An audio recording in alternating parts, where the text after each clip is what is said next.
తెలంగాణలో రాజకీయం మొత్తం జూబ్లీహిల్స్ బై ఎలక్షన్ వైపు చుట్టుకుందన్నట్టు కూడా మనకైతే క్లియర్ కట్‌గా తెలుస్తా ఉంది. అదే విధంగా కాంగ్రెస్ పార్టీ కూడా కీలక ఆలోచనలో పడినట్టు కూడా తెలుస్తా ఉంది. అధికారంలో ఉన్నాం కాబట్టి ఖచ్చితంగా మనమే గెలవాలి అంటూ కూడా సీఎం రేవంత్ రెడ్డి మంత్రులకి దిశానిర్దేశం చేసినట్టు కూడా కనబడతా ఉంది. డివిజన్‌కి ఇద్దరు మంత్రుల చొప్పున ప్రతి డివిజన్‌లో వాళ్ళని ఇన్ఛార్జిగా నియమించడం అయితే జరిగింది. ఖచ్చితంగా డిసెంబర్ 9వ తారీఖు వరకు హైదరాబాద్‌ని వదిలేదే లేదు. ఖచ్చితంగా గెలవాల్సిందే. మీరు ఇక్కడ ఓట్ బ్యాంకింగ్ ఎంతవరకు సంపాదిస్తారు అన్నట్టుగా పర్సనల్‌గా ఇన్ఛార్జ్‌లని అక్కడ నియమించడం అయితే జరిగింది. ప్రతి డివిజన్‌కి ఇద్దరు మంత్రుల చొప్పునైతే నియమించడం అయితే జరిగింది. కాంగ్రెస్ అధిష్టానం కూడా కొంత సీరియస్‌గా తీసుకున్నట్టు కూడా తెలుస్తా ఉంది.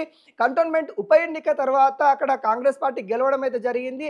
అదే రిజల్ట్ ఇక్కడ జూబ్లీహిల్స్ బై ఎలక్షన్‌లో కూడా సంపాదించాలని ఇటు కాంగ్రెస్ పార్టీ అయితే కొంత కృషి చేస్తున్న పరిస్థితి అయితే కనబడతా ఉంది. సీఎం రేవంత్ రెడ్డి రివ్యూ చేసిన తర్వాత మంత్రులని ఇన్ఛార్జిగా నియమించి అనేక కోణాల్లో ఖచ్చితంగా ప్రజల దృష్టి ఏ విధంగా ఉంది, ప్రజలు ఎక్కడ ఇబ్బందిగా ఫీల్ అవుతున్నారు, ప్రజల ప్రాబ్లమ్స్ ఏంటి, వాటి మీద మీరు ఎటువంటి హామీలు ఇవ్వాలి అనే కోణంలో మంత్రులకైతే దిశానిర్దేశం ఇవ్వడం అయితే జరిగింది.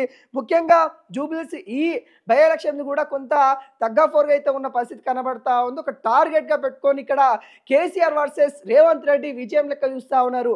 ఇక్కడ నవీన్ యాదవ్ వర్సెస్ మాగంటి సునీత కాకుండా ఇక్కడ కేసీఆర్ బీఆర్ఎస్ పార్టీ నుండి కేసీఆర్ వర్సెస్ ఇటు కాంగ్రెస్ పార్టీ నుండి సీఎం రేవంత్ రెడ్డి అనే విధంగా ఇరు పార్టీలు తీసుకున్నట్టు కూడా తెలుస్తూ ఉంది. అదేవిధంగా ఈ డివిజన్ల వారీగా ఇప్పుడు మనం ప్రస్తుతం చూద్దాం ఏ డివిజన్కి ఏ మంత్రి ఇన్ఛార్జిగా ఉన్నారో చూసే ప్రయత్నాలు అయితే చేద్దాం. షేక్పేట వివేక్ వెంకటస్వామి అండ్ కొండా సురేఖ వీళ్ళిద్దరు కూడా ఇన్ఛార్జిగా ఉన్న పరిస్థితి కనబడతా ఉంది. అదేవిధంగా రేవంత్ నగర్లో కోమటిరెడ్డి అండ్ పొంగులేటి శ్రీనివాస్ రెడ్డి కూడా ఉన్నట్టు కూడా కనబడతా ఉంది. యూసఫ్ గూడలో పొన్నం ప్రభాకర్ గౌడ్ అండ్ ఉత్తమ్ కుమార్ రెడ్డి కూడా ఉన్నట్టు కూడా తెలుస్తూ ఉంది.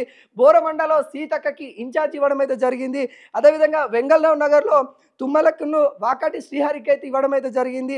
సోమాజిగూడకి శ్రీధర్ బాబుకు మరియు అట్లూరి లక్ష్మణ్కి అయితే ఇవ్వడం అయితే జరిగింది. ఎర్రగడ్డకి దామోదర్ రాజనరసింహులు అండ్ జూపల్లి కృష్ణారావుకి అయితే ఇవ్వడం అయితే జరిగింది. ఇక్కడ ఎటువంటి రిజల్ట్ వస్తుంది, ఇక్కడ ప్రధానంగా మంత్రుల తీరు ఏ విధంగా ఉంది అనేది కూడా ఇక్కడ కాంగ్రెస్ పార్టీ అబ్జర్వ్ చేయబోతా ఉంది. ఎలా అంటే ఇక్కడ ఇన్ఛార్జి ఉన్న మంత్రివర్గంలో అక్కడ ఎన్ని ఓట్లు వస్తాయి, అక్కడ వాళ్ళ తీరు ఏ విధంగా ఉంది, వాళ్ళ ప్రచారం ఏ విధంగా చేస్తారు అన్నట్టుగా ఇక్కడ మంత్రులకు కూడా పర్సనల్గా టార్గెట్స్ ఇచ్చినట్టు కూడా కనబడతా ఉంది. అంటే అక్కడ ఓటింగ్ ఏ విధంగా ఉండబోతా ఉంది, ఆ ఓటింగ్ సంబంధించిన బూత్ ఏ విధంగా ఉంది, అక్కడ ఇన్ఛార్జీలను ఎవరిని నియమించాలి అన్నట్టుగా ఇటు సీఎం రేవంత్ రెడ్డి కూడా దిశానిర్దేశం చేయడం అయితే జరిగింది.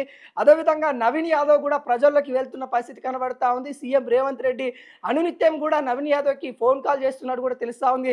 ఎటువంటి ఇబ్బందులు ఉన్నా కానీ ఖచ్చితంగా కాంగ్రెస్ పార్టీ అండగా ఉంటుంది అన్నట్టు కూడా నవీన్ యాదవ్కి భరోసా కల్పించినట్టు కూడా కనబడతా ఉంది. అదేవిధంగా మంత్రులు ఎవరైతే ఉన్నారో వాళ్ళని హైదరాబాద్ విడిచి వెళ్ళకూడదు, 9వ తారీఖు వరకు ఏదైతే ఈ ఎన్నికల తర్వాతనే మీరు మీ ఇన్ఛార్జి డిస్ట్రిక్ట్లు ఏవైతే ఉన్నాయో అక్కడ సమీక్ష చేయాల్సిందే అన్నట్టు కూడా చెప్పిన పరిస్థితి కనబడతా ఉంది.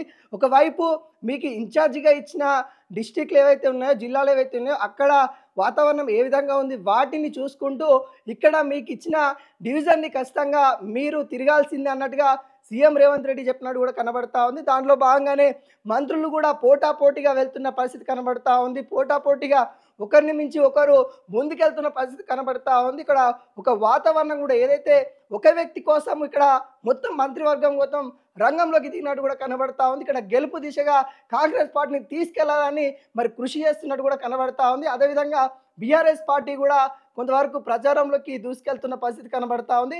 బీజేపీ మాత్రం నత్తడక్కడ ముందుకెళ్తున్న పరిస్థితి కనబడుతుంది. మరి చూడాలి ఎవరి విజయం ఏ విధంగా ఉండబోతుంది అనేది కూడా మనం వేచి చూడాల్సిన పరిస్థితి కనబడతా ఉంది.